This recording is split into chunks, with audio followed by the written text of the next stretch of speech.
دور بیٹھے بھائی ذرا قریب تشریف لے آئیں۔ احسان بھائی کدھر ہیں جو مائک لگاتے ہوتے ہیں؟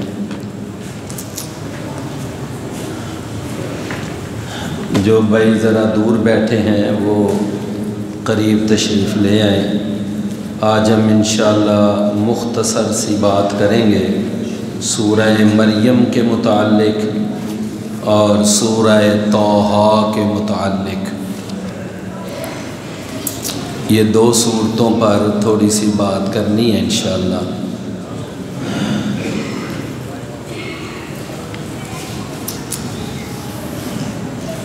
آپ بھائی جان تھوڑا سا ذرا آگے آ جائیں، مہربانی آپ آگے آ جائیں بھائی جان۔ ادھر جو بھائی بیٹھے ہیں مبشر صاحب، آپ اپنی قوم کو لے کر آگے آئیں نا ذرا، جزاک اللہ۔ بھائی ہمارا 20 سے 25 منٹ ہمارا ٹائم ہوتا ہے، اس کے اندر ہم نے اپنی بات مکمل کرنی ہے۔ ان الحمد للہ والصلاة والسلام علی رسول اللہ صلی اللہ علیہ وآلہ وسلم، اما بعد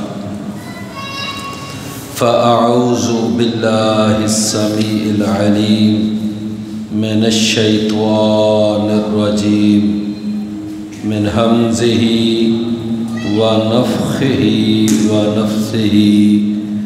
بسم اللہ الرحمن الرحیم۔ کاف ہا یا عین صاد، ذکر رحمت ربک عبدہ زکریا۔ سورہ مریم کے اندر نام سے ہی ظاہر ہے کہ اس میں اللہ تعالیٰ نے اپنی ایک بڑی پاک دامن، پاک باز اور نیک بندی سیدہ مریم علیہ السلام کا تذکرہ خیر کیا ہے۔ اصل میں بات کچھ اس طرح ہے کہ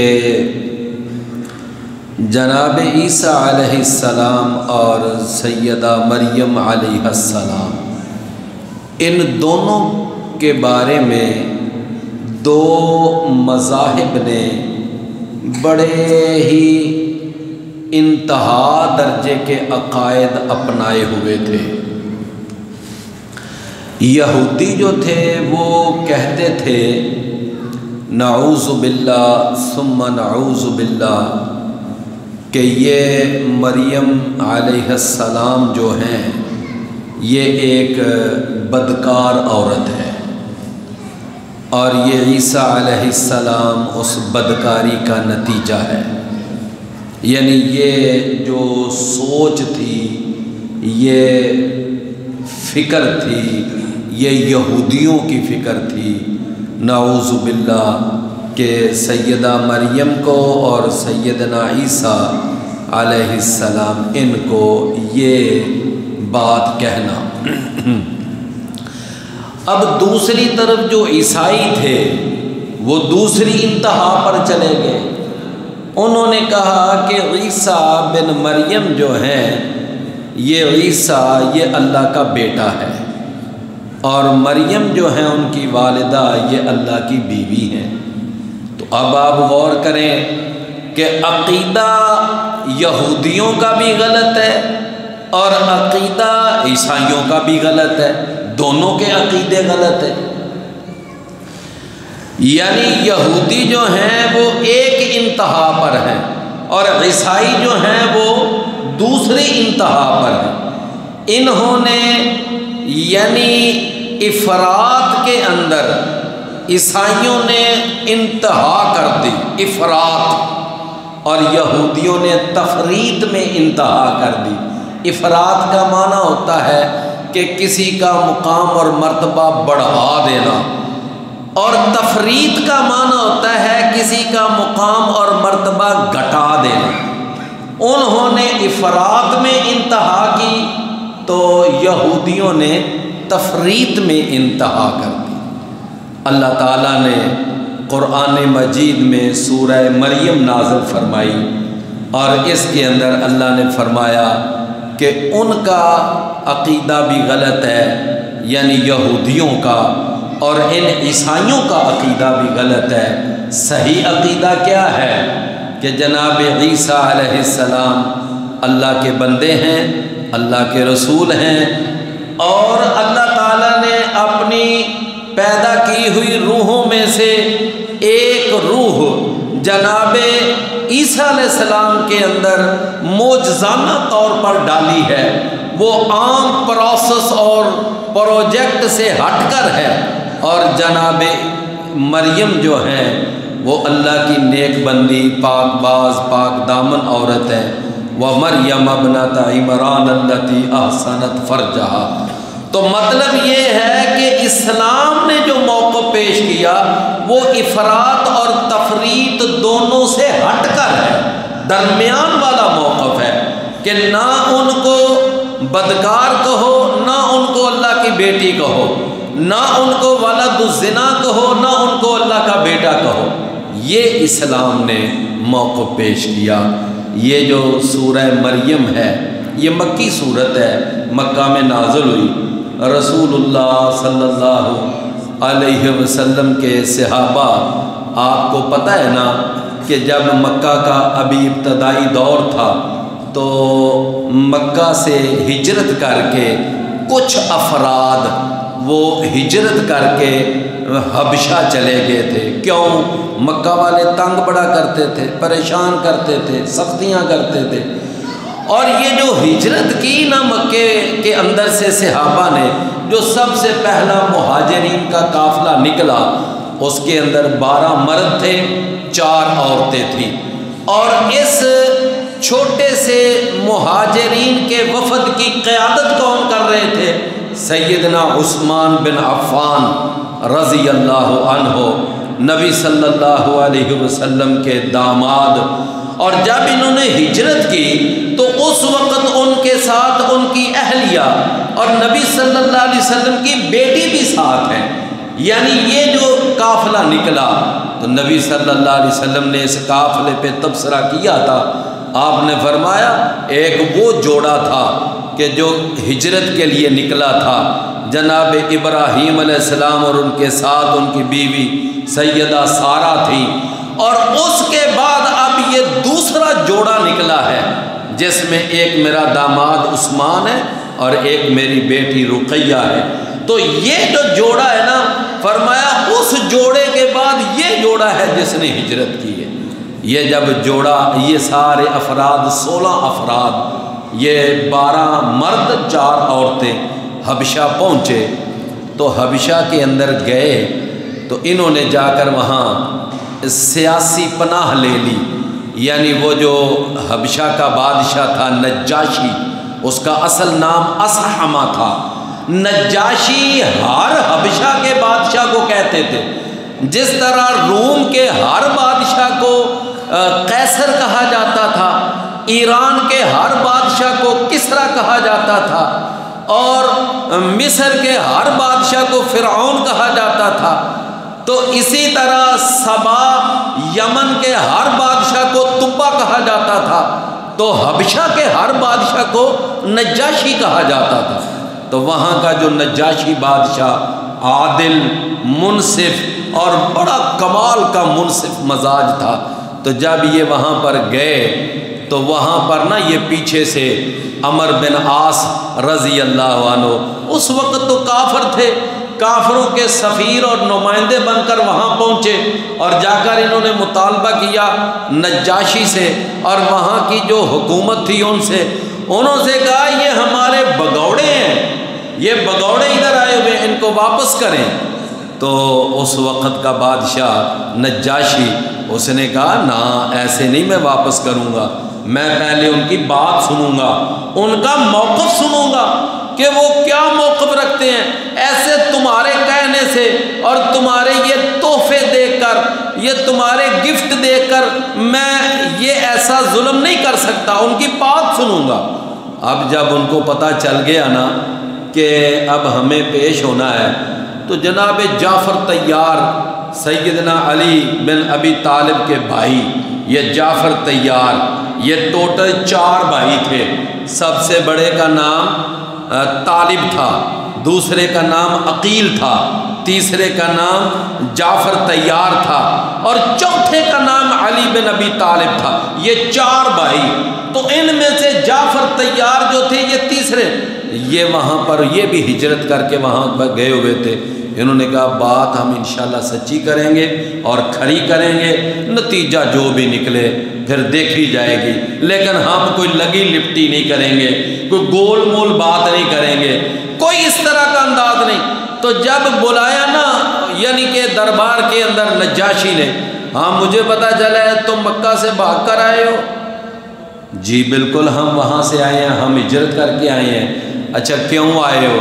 تو جناب جعفر طیار، اللہ نے ان کی زبان میں بڑی سراست پیدا کی اور بڑی روانی پیدا کی، انہوں نے بڑی خوبصورت گفتگو کی وہاں نجاشی کے دربار میں۔ انہوں نے کہا دیکھیں بادشاہ، ہم بتوں کو پوجتے تھے اور ہم ہر پتھر اور ہر درخت کے پجاری تھے، اور پھر ہم غیر اللہ سے مدد مانگتے تھے، غیر اللہ کی عبادت کرتے تھے، غیر اللہ کے نام کی نظر و نیاز دیتے تھے، اور پھر ہم بدکاریاں کرتے تھے، ہم چوریاں کرتے تھے، ہم ڈکیتیاں مارتے تھے، بچیوں کو زندہ درگور کرتے تھے، ہمارے اندر زمانے کی ہر برائی پائی جاتی تھی۔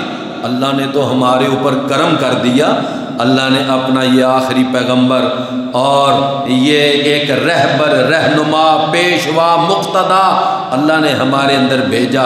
اس نے ہمیں کہا ایک اللہ کے سوا کوئی عبادت کے لائق نہیں، کوئی پوجا پرستش کے لائق نہیں، کوئی نظر و نیاز کے لائق نہیں، حاجت روا مشکل کشا مختار کل، صرف ایک اللہ وحدہ لا شریک کی ذات ہے۔ تو ہم نے پھر اس اللہ کو اپنا اکیلا معبود سمجھ لیا، ہم نے لات منات عزا ہبل وغیرہ کی عبادت کو چھوڑ دیا، اب ہم ایک در کے پجاری بنے۔ پھر ہم نے بدکاریاں چھوڑی، ہم نے چوریاں چھوڑی، ہم نے ڈکیتیاں چھوڑی، ہم نے بچیوں کو زندہ درگور کرنا چھوڑا، ہم نے ان ساری برائیوں سے توبہ تائب ہوئے، اور یہ ہمارے پیچھے پڑ گئے، انہوں نے ہمارے اوپر ظلم کرنا شروع کر دیا، زیادتیاں شروع کر دیں۔ تو بادشاہ ہم تو ان کے ظلم و ستم سے ہم تو یہاں پر پناہ لینے کے لیے آپ کے پاس آئے ہیں۔ تو اس نے کہا اچھا یہ بات ہے، تم میرے پاس امانت کے امن کے ساتھ رہو گے، کوئی تمہیں کچھ نہیں کہے گا۔ اور ان سے کہا کہ ٹھیک ہے تم اپنے تحفے طائف لے کر واپس چلے جاؤ۔ یہ جناب نجاشی جو تھے نا، انہوں نے فیصلہ دے دیا پہلے دن۔ جب اگلا دن ہوا نا، تو یہ جو عمر بن عاص تھے یہ بڑے ذہین آدمی تھے، نبی صلی اللہ علیہ وسلم کے بعد میں انہوں نے اسلام قبول کیا۔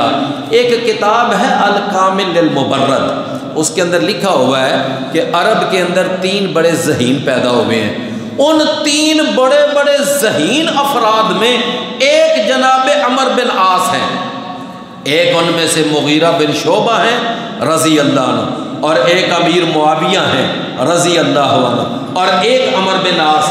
یہ 3 بہت بڑے ذہین عرب نے پیدا کیے۔ تو عمر بن عاص جو تھے نا، اگلے دن پینترا بدلا، کہنے لگے اچھا ہماری آج تو دال نہیں گلی، اب ہم کل پھر جائیں گے، لیکن اب ایک نیا ایشو لے کر جائیں گے۔ نیا ایشو کیا لیا انہوں نے؟ توجہ ہے نا، اگلے دن ایشو کیا لے کر گئے؟ کہنے لگے بادشاہ سلامت، آج ہم آپ کے پاس، یعنی پہلے پروگرام بن رہے ہیں نا، پروگرام بن، آج ہم پیش کریں گے کہ یہ جو ہے نا، یہ محمد صلی اللہ علیہ وسلم کے ساتھی، یہ گستاخ رسول ہیں۔ یہ کون ہے؟ گستاخ رسول ہیں۔ اچھا کس رسول کے گستاخ ہیں؟ جی یہ عیسیٰ علیہ السلام کے گستاخ ہیں۔ اچھا جی کیا گستاخی ہے ان کی؟ ان کی گستاخی یہ ہے کہ یہ عیسیٰ علیہ السلام کو اللہ کا بیٹا نہیں مانتے، اور یہ مریم علیہ السلام کو اللہ کی بیوی نہیں مانتے، یہ گستاخی ہے۔ تو آج ہم یہ مقدمہ وہاں پر پیش کریں گے، یہ ایشو اٹھائیں گے۔ اب یہ بات چلتی چلتی مسلمانوں کو بھی پہنچ گئی، لو جی آج انہوں نے ایک نیا وہاں پر مسئلہ کھڑا کرنا ہے کہ یہ ہم جناب عیسیٰ علیہ السلام کے گستاخ ہیں۔ اچھا یہاں پر نا میں آپ کو ایک بات عرض کر دوں، توجہ سے ذرا بات سنیے گا۔ بعض اوقات ایسا ہوتا ہے کہ ایک آدمی وہ اپنے طور پر کسی شخصیت کے بارے میں ایک غلط عقیدہ دل میں دماغ میں بٹھا لیتا ہے۔ میں ذرا جملہ دوبارہ رپیٹ کروں گا کہ بعض اوقات کوئی شخص یا کوئی فرقہ یا کوئی گروہ کیا کرتا ہے کہ کسی شخصیت کے بارے میں ایک غلط عقیدہ وہ اپنے دماغ میں پہلے بٹھا لیتا ہے۔ اچھا، اب آگے یہ ہوتا ہے کہ جو پھر اس کے ذہن میں غلط عقیدے کے مطابق اگر کوئی دوسرا وہ عقیدہ نہ اپنائے تو وہ ہر اس شخص کے اوپر گستاخی کا فتویٰ لگا دیتا ہے۔ سمجھ آئی میری بات کی؟ یہ ایک میں آپ کو اصول کی بات بتا رہا ہوں۔ اچھا، جس طرح عیسائیوں نے عیسیٰ علیہ السلام کے بارے میں ایک ذہن میں غلط عقیدہ بٹھا لیا، کیا کہ یہ اللہ کا بیٹا ہے، یہ مریم اللہ کی بیوی ہے۔ اب جو بھی عیسیٰ علیہ السلام کو اللہ کا بیٹا نہ مانے اور مریم علیہ السلام کو اللہ کی بیوی نہ مانے، اب وہ کہہ دیتے ہیں کہ یہ کون ہے؟ یہ عیسیٰ علیہ السلام کا گستاخ ہے، یہ مریم علیہ السلام کا گستاخ، چونکہ ان کے ذہن کے مطابق نہیں نا تم ان کو مان رہے، تو اس لیے تم گستاخ بن گئے۔ میری بات سمجھے نا؟ اچھا، سیم اسی طرح آپ دیکھیں کہ ایک آدمی پیر عبد القادر جیلانی، ان کے بارے میں ایک ذہن میں غلط عقیدہ بٹھا لیتا ہے، کیا یہ غوث العظم ہے، یہ غوث العالم ہے، یہ 11ویں والے پیر ہیں، یہ ڈوبتے بیڑے 12 سال کے بعد کنارے لگاتے ہیں، یہ ہیں، یہ وہ، یعنی ان کے بارے میں نا ایک ذہن میں پہلے عقیدہ غلط بٹھا لیا۔ اب جو آدمی پیر عبد القادر جیلانی کو غوث العظم نہ مانے، غوث العالم نہ مانے، اور ان کے بارے میں وہ یہ نہ مانے کہ یہ مردوں کو زندہ کر دے، کہتے دیکھا یہ جناب پیر صاحب کے گستاخ ہیں، اب ان کو کہہ دیا یہ پیر صاحب کے گستاخ۔ اچھا، اسی طرح ایک آدمی علی رضی اللہ عنہ کے بارے میں یہ ذہن میں بٹھا لیتا ہے کہ مولا علی مشکل کشا ہے، جی مولا علی جو ہے وہ بہت بڑے امداد کرنے والے ہیں اور بڑی طاقتوں کے مالک ہیں، پاؤں زمین پہ مار دیتے تھے، ساتوں زمینیں ہلا کے رکھ دیتے تھے، بڑی طاقت، بڑی قوت، اور جناب علی رضی اللہ عنہ ان کے بارے میں بڑی بڑی باتیں بٹھا لی ذہن میں۔ اب جو ان کے ذہن کے مطابق علی رضی اللہ عنہ کو نہ مانے، کہتے ہیں یہ علی کا گستاخ ہے۔ میری بات سمجھیں؟ اسی طرح ایک آدمی نبی صلی اللہ علیہ وسلم کے بارے میں ذہن بنا لیتا ہے کہ جی یہ نور من نور اللہ ہے، یہ حاجت روا ہے، مشکل کشا ہے، یہ داتا ہے، یہ ہمیں دیتے ہیں، ہم ان کا دیا کھاتے ہیں، مطلب اب کوئی ان کے بارے میں یہ ذہن بنا لے، تو اب جو ان کے ذہن کے مطابق نبی صلی اللہ علیہ وسلم کو نور من نور اللہ نہ مانے، حاجت روا نہ مانے، مشکل کشا نہ مانے، لبیک یا رسول اللہ لبیک کا نعرہ نہ لگائے، تو کیا کہتے ہیں؟ کہتے ہیں یہ گستاخ رسول ہے۔ تو میرے بھائیوں، میں عرض یہ کر رہا تھا کہ یہ ایک بڑا المیہ ہے۔ کیا ہے؟ المیہ، کہ ایک آدمی پہلے غلط عقیدہ ذہن میں بٹھا لیتا ہے، پھر اس کے مطابق جو اس کے عقیدے کو نہیں مانتا اس پر گستاخی کا ٹھپا لگایا جاتا ہے، گستاخی کی مور لگایا جاتا ہے، یہ بھی گستاخ، یہ بھی گستاخ، یہ بھی گستاخ۔ اور میرے پیارے بھائیوں، ہم نے دیکھنا تو یہ ہے کہ اس شخصیت کی اصل حیثیت کیا ہے۔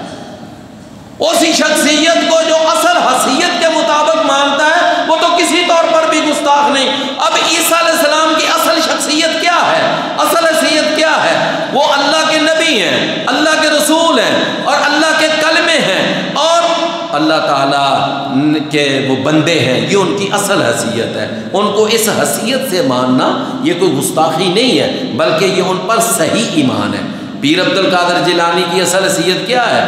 وہ اللہ کے نیک بندے ہیں، بزرگ ہیں، وہ ولی ہیں اللہ کے، وہ ماشاءاللہ نمازی تھے، متقی تھے، پرہیزگار تھے۔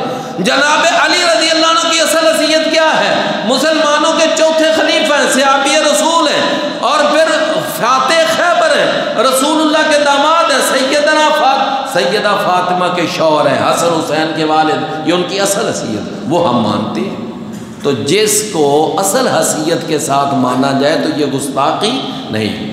تو جناب جعفر طیار کہنے لگے کوئی بات نہیں، یہ بادشاہ ہمیں سیاسی پناہ دے نہ دے جو بھی ہو، لیکن بات ہم نے کھری کرنی ہے، بات ہم نے وہ کھری کرنی ہے۔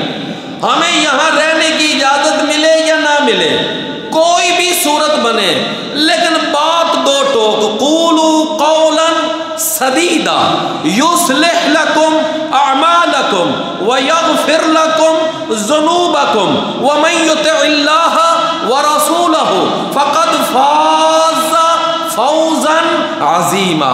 کہا بات صاف صاف کریں گے، کوئی اس کے اندر لگی لپٹی نہیں۔ اگلے دن گئے تو وہ آ گیا، اچھا جی یہ جی عیسیٰ علیہ السلام کو اللہ کا بیٹا نہیں مانتے، یہ گستاخ ہے۔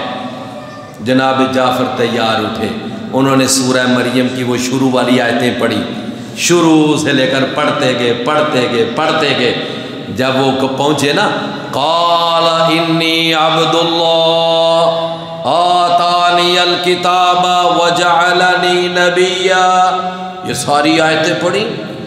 اللہ اکبر، وہ جو نجاشی تھا نا، اس نے ماشاءاللہ داڑھی رکھی ہوئی تھی، تو اس کی ساری داڑھی آنسوؤں سے تار ہو گئی، آنسوؤں سے بھیگ گئی اس کی داڑھی۔ اس نے نا ایک نیچے سے تنکا پکڑا، ایسے فضا میں لہرایا، کہنے لگا کہ یہ جو جعفر طیار نے جناب عیسیٰ علیہ السلام کے بارے میں ترجمانی کی ہے، جو عکاسی کی ہے، عیسیٰ اس سے ایک تنکا بھی زیادہ نہیں ہے۔ بالکل صحیح بات انہوں نے کہی۔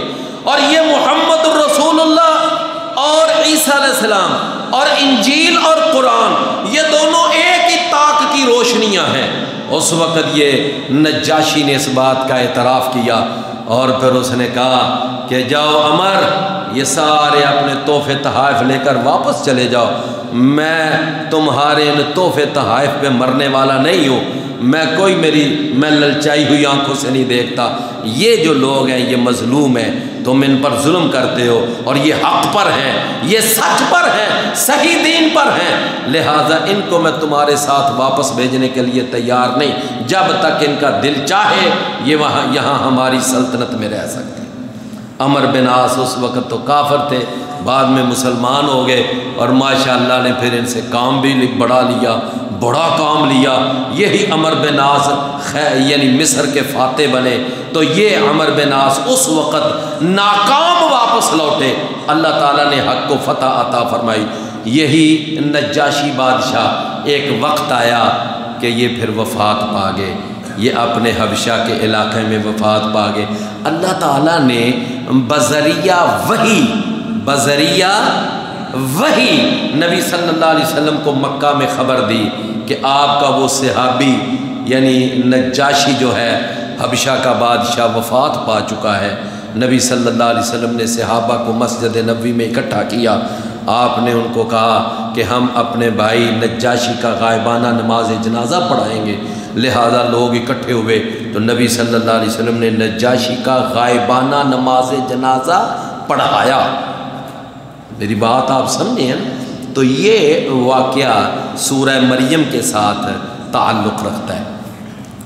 سورہ مریم کے اندر نا پھر آگے اللہ تعالیٰ نے وہ جناب ابراہیم علیہ السلام کی وہ جو تقریر تھی نا اپنے باپ کے سامنے، یا ابت لما تعبد ما لا يسمع ولا يبصر ولا یغنی عنک شیئا، ابا جی آپ ان بتوں کو کیوں پوجتے ہیں جو نہ سن سکتے ہیں، نہ دیکھ سکتے ہیں، نہ کوئی مشکل کشائی کر سکتے ہیں، آپ ان کو پوجتے ہیں۔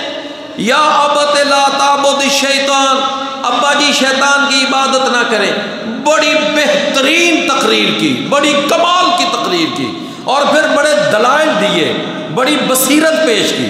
اچھا ادھر سے دلیل ہے، ادھر سے حجت ہے، ادھر سے سمجھداری کی باتیں ہیں، اور باپ کی طرف سے دھمکی ہے۔ باپ کی طرف کہنے لگا ہے بیٹا ابراہیم سن، اگر تو میرے بتوں کی مخالفت سے باز نہ آیا لَأَرْجُمَنَّكَ، پتھر مار مار کر تجھے رجم کر دوں گا۔ تو اس کا مطلب یہ ہوا کہ شروع سے یہ طریقہ دلیل ہوتی ہے اور اہل باطل کی طرف سے دھمکی ہوتی ہے۔ کن کی طرف سے دھمکی ہوتی ہے؟ اہل باطل، ادھر سے دھمکی ہوتی ہے۔ تو میرے بھائیوں، ادھر سے دلائل ہوتے ہیں، ادھر سے وسائل ہوتے ہیں، یہ شروع سے ہی وتیرہ چلا آ رہا ہے۔ بالآخر جناب ابراہیم علیہ السلام کو باپ نے کہا میرے گھر سے نکل جا، نکل گئے، جاتے ہوئے کہا ابا جی میں تیرے لیے مغفرت کی دعا کروں گا، مغفرت کی دعا کروں گا، لیکن بعد میں پھر اللہ نے منع کر دیا کہ ابراہیم بس ہو چکا، اب آئندہ تو نے اپنے باپ کے لیے مغفرت کی دعا نہیں کرنی۔ پھر انہوں نے رک گئے، پھر باز آگے اس بات سے۔ تو بہرحال آگے پھر اللہ تعالیٰ نے جناب عیسیٰ علیہ السلام کا تھوڑا سا تذکرہ کیا، فرمایا وَاذْكُرْ فِي الْكِتَابِ اسماعیل، یہ سورہ مریم ہے، فرمایا ذرا اسماعیل علیہ السلام کا بھی ہلکا سا تذکرہ کریں، کَإِنَّهُ كَانَ صَادِقَ الْوَعْدِ وَكَانَ نَبِيًّا، وعدے کا بڑا سچا تھا، وَيَأْمُرُ بِأَهْلِهِ، اور وہ اپنے اہل خانہ کو حکم دیا کرتا تھا نماز کا اور زکوٰۃ کا۔ رسول اللہ صلی اللہ علیہ وسلم نے فرمایا تمہارا بچہ 7 سال کا ہو نماز کا حکم دو، 10 سال کا ہو جائے نماز نہ پڑھو، اس کی پٹائی کرو، یہ ہمارے نبی کا بھی حکم ہے۔ اور پھر اسی سورہ مریم کی 77 نمبر آیت میں اللہ تعالیٰ نے ایک جگہ ارشاد فرمایا کہ مکہ کے اندر نا ایک آدمی تھا، لوہاروں کا کام کرتا تھا، نام اس کا تھا خباب بن ارت۔ مکے کا ایک سردار تھا عاص بن وائل، اس کا انہوں نے کوئی کام کیا ہوا تھا، جس طرح لوہار کام کر دیتے ہیں بڑے بڑے زمینداروں کا، تو وہ عاص بن وائل نے نا ان کے کچھ پیسے دینے تھے۔ تو خباب گئے، جا کر کہتے ہیں عاص سردار جی وہ میرے کچھ پیسے ہیں تمہاری طرف، وہ دے دو نا، بڑی دیر ہو گئی ہے، واپس کر دو میرا جو آپ نے قرضہ دینا ہے، جو میرے پیسے دینے ہیں، میری مزدوری دینی ہے۔ تو وہ سردار جو تھا نا وہ بڑے تکبر میں آ کر کہتا ہے میں پیسے تو دے دوں گا لیکن پہلے محمد صلی اللہ علیہ وسلم کا انکار کر، پہلے ان کا کلمہ چھوڑ، ان کے ساتھ کفر کر۔ وہ خباب رضی اللہ عنہ کہنے لگے کہ مجھے بتائیں میں نے آپ کا کام کیا، آپ نے میرے پیسے دینے ہیں، میں محمد صلی اللہ علیہ وسلم کا کلمہ پڑھوں میں نہ پڑھوں، کسی کی پیروی کروں نہ کروں، تیرا اس سے کیا لینا دینا؟ بھائی میرے آپ نے پیسے دینے، میرے پیسے دو، میں آپ سے ایک جائز مطالبہ کر رہا ہوں، تو کہہ رہے کہ محمد صلی اللہ علیہ وسلم کا ساتھ چھوڑ، میں نہیں چھوڑنا چاہتا۔ اچھا تو نہیں چھوڑنا چاہتا؟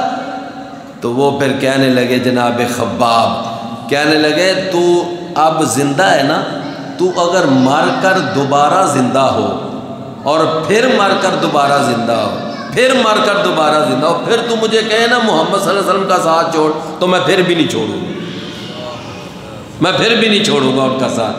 اچھا وہ اب آگے سے بے ایمان کیا کہنے لگا، کہنے لگے اچھا پھر سن، میں اب زندہ ہوں نا، میں مر کر دوبارہ زندہ ہوں گا، پھر مر کر دوبارہ زندہ ہوں گا، پھر مر کر جب دوبارہ زندہ ہوں گا پھر پیسے لینے آ جانا، پھر میں دے دوں گا تمہیں۔ یہ اللہ نے یہ 77 نمبر آیت میں اس ظالم کا ذکر کیا، فرمایا ایسے بھی لوگ ہیں کہ جو یہ کہتے ہیں کہ ہم نے مر کر دوبارہ زندہ ہی نہیں ہونا، ان کا دوبارہ زندہ۔ آگے بھائیو سورہ طٰہٰ اس کا تھوڑا سا بیان ہے، اس میں موسیٰ علیہ السلام کا اللہ نے بڑا تفصیل سے ذکر کیا۔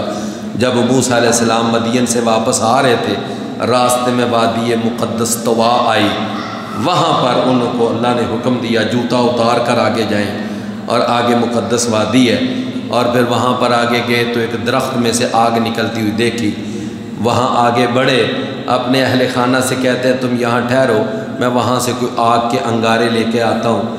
تو وہ وہاں پر گئے تو وہاں پر معاملہ ہی کچھ اور تھا، تو ایک درخت تھا وہاں سے آگ نکل رہی تھی، تو وہاں سے آواز آئی کہ اے موسیٰ یہ میں اللہ ہوں، انی انا اللہ، انی انا اللہ، میں اللہ ہوں، میں اللہ ہوں۔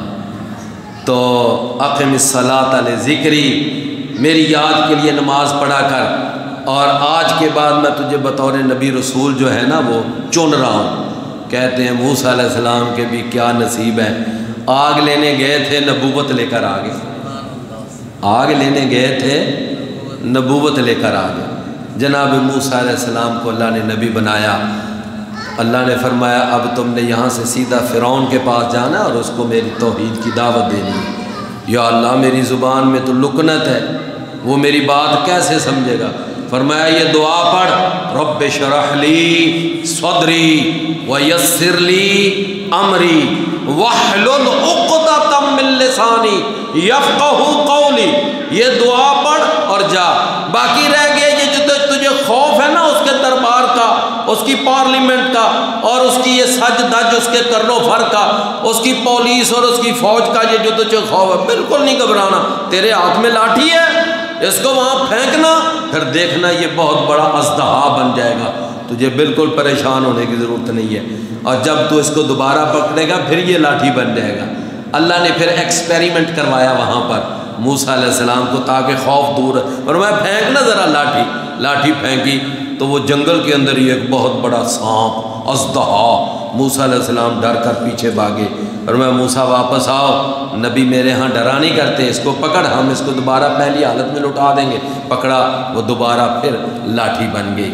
جناب موسیٰ علیہ السلام کا یہ سارا واقعہ بڑی تفصیل سے یہ سورہ طٰہٰ میں ہے۔ انشاءاللہ العزیز اللہ نے توفیق دی تو کل ہم سورہ الانبیاء اور سورہ الحج اور سورہ المؤمنون ان تینوں صورتوں پر ہم انشاءاللہ 10 منٹ کا بیان کریں گے اللہ کی توفیق سے۔ وآخر دعوانا ان الحمد للہ رب